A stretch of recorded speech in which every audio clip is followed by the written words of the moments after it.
O Senhor esteja convosco. Ele está no meio de nós. Proclamação do Evangelho de Jesus Cristo segundo Marcos. Glória a vós, Senhor. Naquele tempo, Jesus e seus discípulos atravessaram a Galileia. Ele não queria que ninguém soubesse disso, pois estava ensinando a seus discípulos. E dizia-lhes: o Filho do Homem vai ser entregue nas mãos dos homens, e eles o matarão. Mas 3 dias após sua morte, ele ressuscitará. Os discípulos, porém, não compreendiam estas palavras e tinham medo de perguntar. Eles chegaram a Cafarnaum. Estando em casa, Jesus perguntou-lhes: o que discutíeis pelo caminho? Eles, porém, ficaram calados, pois pelo caminho tinham discutido quem era o maior. Jesus sentou-se, chamou os 12 e lhes disse: se alguém quiser ser o primeiro, que seja o último de todos e aquele que serve a todos. Em seguida pegou uma criança, colocou-a no meio deles e, abraçando-a, disse: quem acolher em meu nome uma destas crianças, é a mim que estará acolhendo. E quem me acolher, está acolhendo não a mim, mas aquele que me enviou. Palavra da salvação. Glória a vós, Senhor.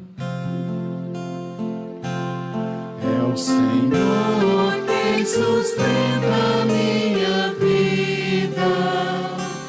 É o Senhor quem sustenta a minha vida. Cantemos. É o Senhor quem sustenta a minha vida. É o Senhor quem sustenta a minha vida. Caríssimos irmãos e irmãs, caríssimos todos que nos acompanham em casa na transmissão desta Santa Missa, Jesus anuncia pela segunda vez a sua entrega voluntária. O Filho do Homem vai ser entregue. E os discípulos, perplexos, não compreendem. Jesus percebe a incompreensão deles, mas ele deixa ficar ali, quieto, por um tempo. Deus sabe de todas as coisas e sabe que às vezes nós precisamos de um tempo para alcançar uma compreensão melhor e mais profunda das verdades eternas. Nem tudo para nós é no tempo que gostaríamos. Os discípulos então abandonam o exigente exercício que é meditar a consequência da entrega de Jesus, tanto para Jesus quanto para eles, e começam a deixar-se conduzir pelas paixões. Quem é o maior, quem é o primeiro, quem é o mais importante. São Beda, na Catena Áurea, diz que a discussão deles era sobre a primazia, quem era o primeiro. Os discípulos viram Jesus escolher São Pedro, São Tiago e São João, ir com eles para o alto do monte e ali transfigurar-se diante deles, apenas os 3. Depois, em Cesareia de Filipe, conforme nos relata São Mateus, eles ouviram Jesus confirmar Pedro como o primeiro entre os irmãos, investir Pedro do primado. Isso certamente despertou dúvidas neles, se não tiver despertado também um pouquinho de ciúme. E o ciúme é uma paixão terrível do coração humano. E eles começaram a se perguntar: quem de nós é o maior? Então Jesus os interrogou: O que ieis discutindo pelo caminho? E eles se calaram. Se calaram porque se envergonharam, ruborizaram de vergonha. Porque a pergunta de Jesus expôs justamente o descompasso do interior de cada um, os conflitos dos seus afetos. O interior deles estava em conflito. E a pergunta de Jesus fez isso vir à tona, fez essa exposição, né? E eles ficaram com vergonha. Perceba o paradoxo. Enquanto os discípulos não compreendem nada, Jesus percebe tudo. Jesus percebe todas as coisas.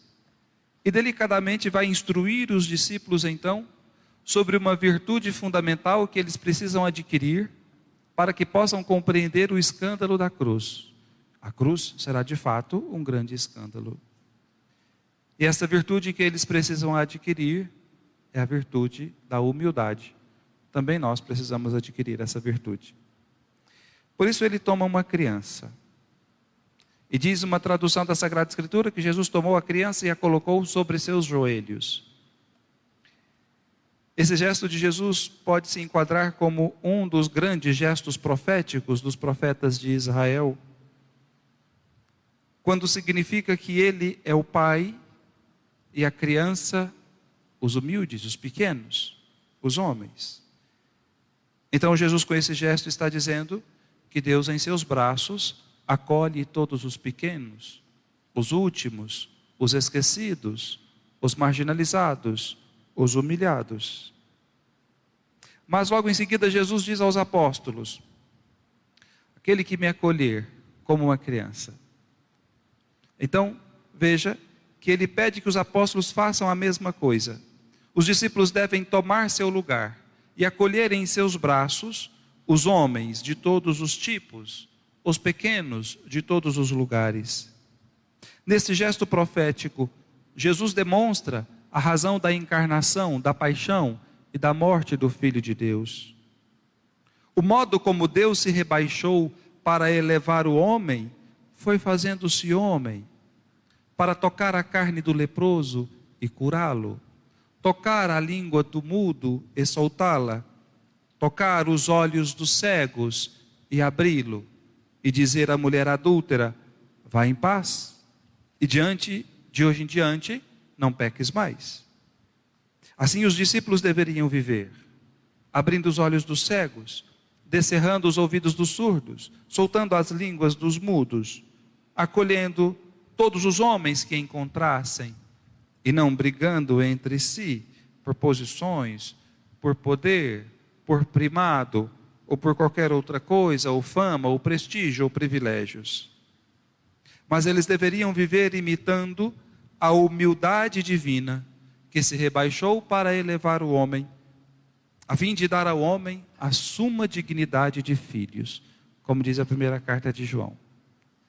E nós os somos. Ele nos deu um grande presente de amor, o fato de sermos seus filhos, e nós os somos. A virtude da humildade, que se traduz no serviço desinteressado e generoso aos outros, é tão forte, diz Teofilacto Diócrida, que ela faz com que o homem mereça em si a habitação da Trindade Santa, a habitação do Pai e do Filho e do Espírito Santo. A grandeza que o Senhor quer para os seus é a grandeza na pequenez. E os santos, eles são a nossa bússola, aqueles que nos apontam para este norte, aqueles que mais compreenderam, encarnaram e viveram esta verdade. Olhemos, por exemplo, Santa Teresinha do Menino Jesus e da Sagrada Face. Ela fez da pequenez a sua via de santificação. Ela entendeu ali no Carmelo, na clausura do convento, que ela poderia amar o mundo todo e todas as pessoas, amando as irmãs e amando cada uma no momento presente. Tanto é que ela foi proclamada como a padroeira das missões. Veja, uma padroeira das missões foi uma freira enclausurada durante toda a vida, né? Porque ela entendeu, a sua vocação no coração da igreja era o amor, era amar cada uma. Assim, por exemplo, quando uma religiosa, uma irmã, a desagradava, ela sorria. quando o arranjo que ela colocou na capela foi substituído por um outro arranjo maior e mais bonito que o dela, ela agradeceu. Ou quando uma outra religiosa com quem o espírito dela lá não combinava muito, e que fazia de vez em quando um purgatório na alma, tem alguns irmãos que fazem um purgatório na alma para a gente, né? Estava na horta lá, não conseguia carregar a verdura para a cozinha do convento, ela correu na hortaliça e conseguiu ajudar a irmã, né? A irmã olhou para ela e falou: nossa, mas você está me ajudando por quê? Ela não respondeu, ela só sorriu. Ou então, como quando ela estava já doente de tuberculose, e a Madre Superiora pediu que ela limpasse, que ela lavasse o convento, né? Não tinha os produtos de limpeza que a gente tem hoje, maquinários, nada, né? Precisava esfregar com as mãos o chão do convento. Mesmo assim, ela foi. Esses pequenos atos de bondade e de amor sincero, praticados com uma decisão interior, com uma virtude viril e firme, de querer o bem, de perseguir o bem, de praticar o bem, fez com que ela construísse a sua pequena via para Deus. Do mesmo modo como Santa Elizabeth da Trindade, ela chegou ao ápice da vida espiritual, desejando de todo o coração esquecer-se sempre mais de si mesma, ser sempre cada vez mais pequena, para ser toda de Deus. O humilde deseja ser pequeno, sempre mais, como dizia Santa Teresa de Calcutá. O humilde deseja o último lugar, porque ninguém vai brigar por ele. O humilde busca sua recompensa em Deus, não nos homens, ao contrário do soberbo. O soberbo se sente ferido por tudo e por qualquer coisa que os homens lhe façam, seja para rebaixá-lo, para rebaixar a sua estima ou sua estima diante dos outros. Para atuar a virtude da humildade é preciso ter a firme decisão e o firme propósito de não pensar em si em primeiro lugar, nem em suas próprias necessidades, nem em suas prerrogativas, mas em Deus, em amar a Deus, e no outro, em amar o irmão. A primeira leitura que nós ouvimos do livro da sabedoria traz-nos uma maneira do ímpio agir. Depois assim de uma visão tão bela da virtude da humildade, agora nós vamos decair, né, para a vida do ímpio. Diz o ímpio: armemos ciladas ao justo. Esse texto da sabedoria é um texto fantástico.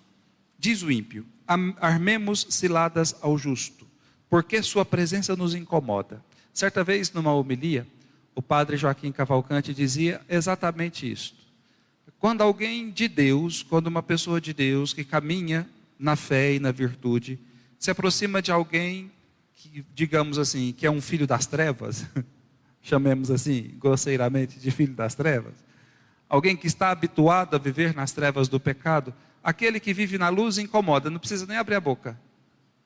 A mera presença de um filho da luz incomoda os filhos das trevas. Então diz o ímpio: armemos ciladas ao justo, porque sua presença nos incomoda. Ele se opõe ao nosso modo de agir, repreende em nós as transgressões da lei e nos reprova as faltas que cometemos. Vejamos, pois, se é verdade o que ele diz e comprovemos o que vai acontecer com ele. Se de fato o justo é filho de Deus, Deus o defenderá e o livrará das mãos de seus inimigos. Vamos pô-lo à prova. Vamos pô-lo à prova, com ofensas e torturas, para ver a sua serenidade. Aqui parece que eu vejo demônios dialogando. Vamos pô-lo à prova, vamos prová-lo, vamos torturá-lo, vamos provar a sua serenidade, vamos colocar em prova a sua paciência, vamos condená-lo à morte vergonhosa, porque de acordo com suas palavras, virá alguém em seu socorro. Parecem demônios dialogando aqui, o ímpio. Esse texto evidentemente fala da paixão de Jesus e do modo como eles confabularam para levar Jesus à morte de cruz. Mas eu quero interpretá-lo de acordo com os nossos dias, com os dias que vivemos. Acho que diz respeito ao que sofremos. Por exemplo, quando nós defendemos os direitos de Deus, os direitos da igreja e a dignidade do homem feito à imagem e semelhança de Deus. O ímpio se enche de um ódio furioso e diabólico, que a tudo deseja destruir, quebrar, desfigurando aquilo que é belo, harmonioso, justo, útil e honroso. O ímpio se armando com o ariete da palavra e da inteligência, que são dons excelentes dados por Deus, reúne o seu exército para desfigurar a beleza e a harmonia do homem, como foi criado por Deus, para destruir a família, como querida por Deus, para ofender e torturar e tentar e provar o justo, para marchar contra a vida humana, para ofender a igreja, para denegrir a igreja e seus ministros, tendo ou não razão, e para tentar destruir a igreja, pelo menos virtualmente, dado que não é possível acabar com a igreja, porque ela é divina.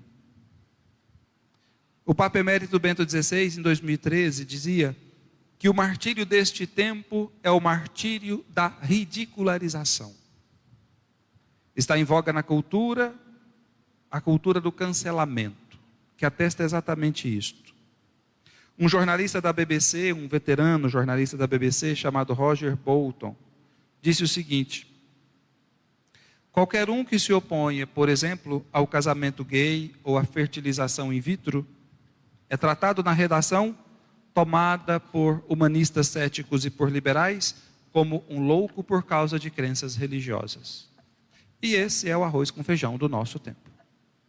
É arroz com feijão do nosso tempo. Quando eu preparava a homilia, aqui nessa parte, eu me lembrei de uma cena de um filme, em que os inimigos são muito mais numerosos. É um exército gigante e imenso. E eles lutam toda a noite, durante a noite toda.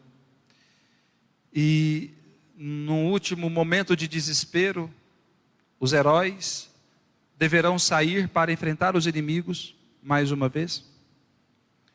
E um dos personagens faz a seguinte pergunta: o que poderão os homens contra um ódio tão violento? O que poderão os homens contra um ódio tão violento? Então eu coloquei aqui uma pergunta: o que podem os pequenos contra um ódio tão violento? O que podemos nós contra a maldade do mundo e o orgulho dos poderosos? O que podemos nós contra a transgressão e as ciladas e armadilhas preparadas pelo ímpio? Podemos dar neste tempo o vigoroso testemunho dos santos de que é permanecendo firmes, que é permanecendo firmes que iremos ganhar a vida. Os santos padres afirmaram que Jesus mesclou tristeza com alegria ao fazer o anúncio da paixão. São Beda diz: Jesus disse, o Filho do Homem vai ser entregue, e depois também disse, ele ressuscitará ao terceiro dia, para preparar a alma dos discípulos para aquele momento.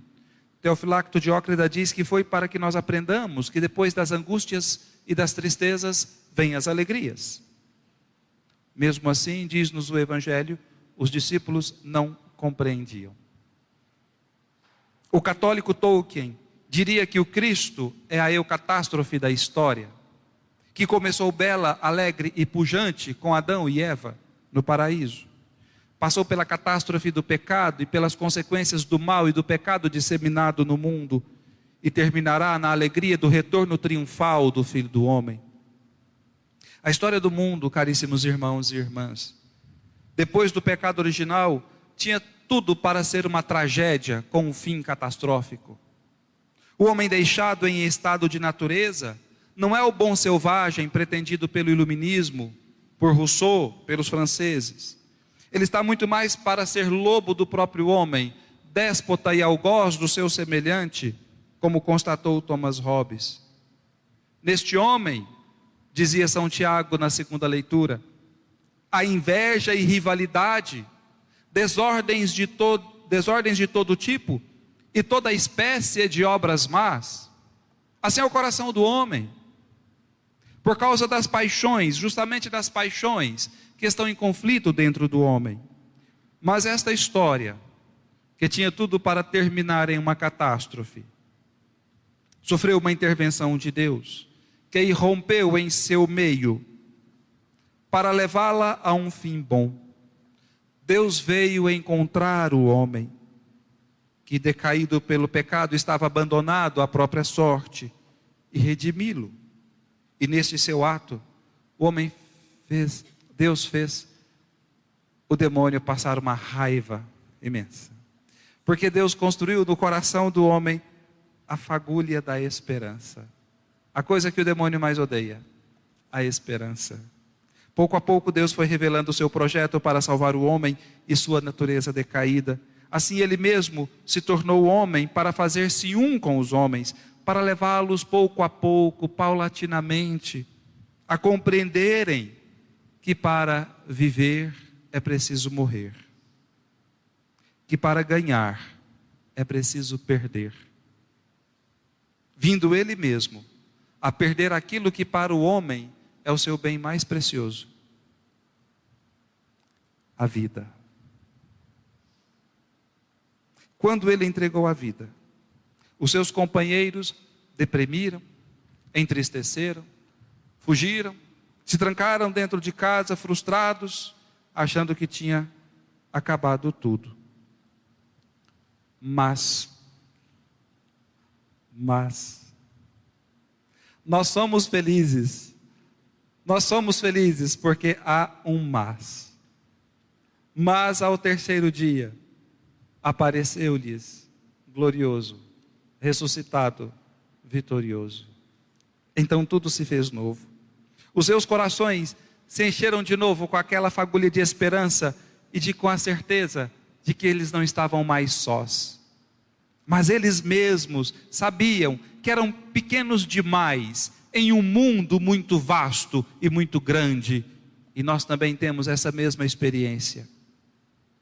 Porém, conhecer Jesus foi a experiência que jamais se cancelou na vida deles. E por ele, eles deram a vida pequena, simples, pobre e humilde, cada um do seu jeito. Um morreu crucificado de cabeça para baixo, o outro foi esfolado vivo. Eles aprenderam que para Jesus, grande é quem se faz pequeno, poderoso é quem se faz servo, e importante é aquele que se torna humilde e servidor de todos. Justamente quando nós olhamos para Pedro crucificado, para Paulo degolado, para Estevão apedrejado, é que vemos, através de suas vidas, que o fruto da justiça, ou seja, a santidade, foi semeado na paz. Porque a sabedoria que vem do alto, essa que eles conquistaram, porque aprenderam com o Mestre a dar a vida, ela é antes de tudo pura, depois pacífica, depois modesta, conciliadora, cheia de misericórdia e de bons frutos. Conhecemos as dores e sabemos as tristezas do nosso mundo e do nosso tempo. Mas também conhecemos a alegria que nos espera.